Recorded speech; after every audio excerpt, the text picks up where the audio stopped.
Hey all, welcome to volume 7 of A Pair of Poems. Daragh here. I'm going to give you, as usual, two poems, one by a better known author than I and another by myself. Today's poem came from a post on social media by my dear friend in poetry, Anne Casey, who is just an all round legend, an amazing writer. But she posted this poem by Eavan Boland yesterday, and I looked at it and I thought, well, for the time that's in it, what better poem could there be? I'll get straight to it. It's called Quarantine.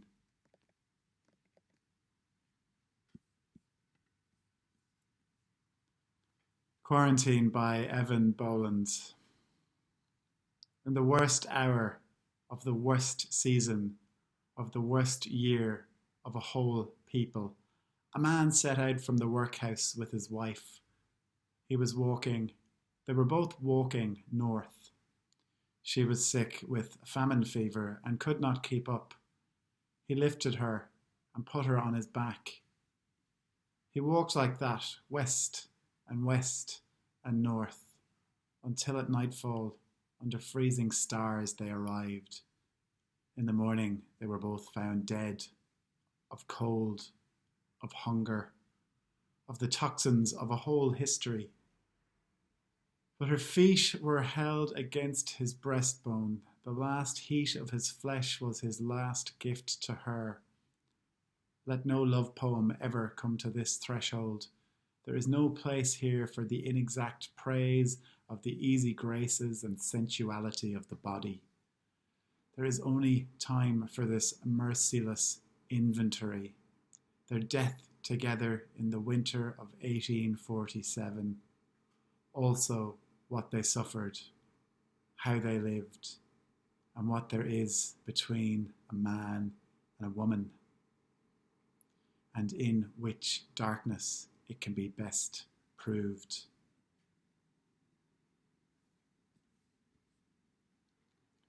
It's a very striking poem. I was actually going to read a different Eavan Boland poem today. I can't remember the title, but it was about ancient history. And the reason I wanted to pick it was because it was about the obscurance of history. She's an Irish-born writer who was schooled in London, and the original poem was about the experience of not really knowing anything of her Irish history after being taught in a British classroom.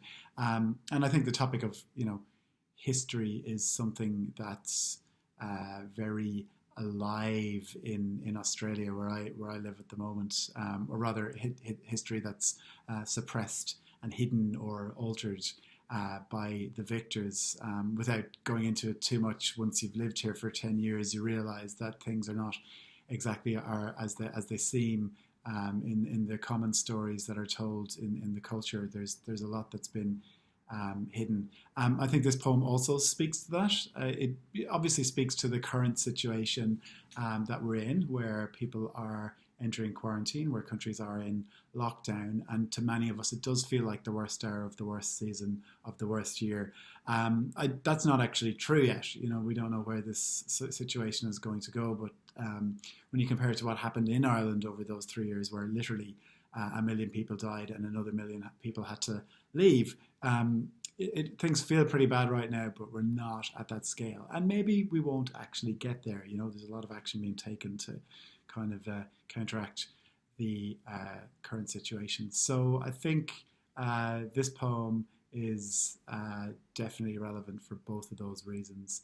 The toxins of history and the nation that tells stories about that history, and the effects of these mass events that take hold on a nation and kind of put it into tricky circumstances, and taking perspective on exactly where we are right now as a result of that. I'm going to pair it up with a poem that I just wrote the other day.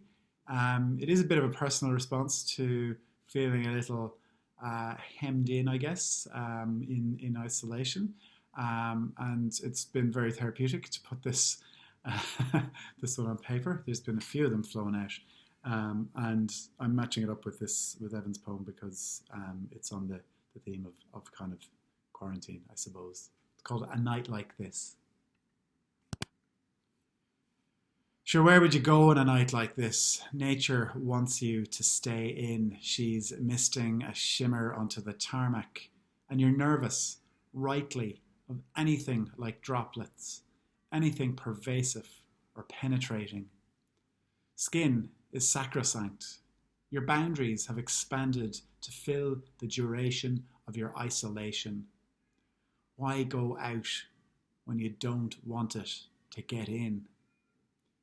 Even moonlight is impure. Air is not to be trusted. But the bottle shop calls, and maybe it'll be okay if you wear a mask and shower straight after. A whiskey would help with the angst. You don't know if your mask makes the cashier nervous or if he was like that already. Arriving home, you think of all the surfaces you touched. If you touched your face, you soap the bottles you risked your life for and wonder, not for the first time, about your drinking. I remember dancing in the rain at a crossroads in Fenway in a midnight storm. Maybe the Red Sox had won. We had no need of reasons back then.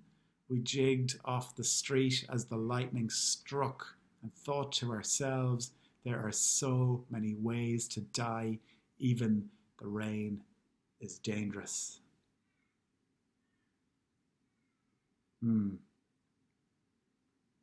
Thank you. Thanks for listening. I'm feeling excited about these videos and I'm glad that they've landed so well for some of you. The feedback means a lot to me, and I'll see you hopefully tomorrow for round 8. Thank you.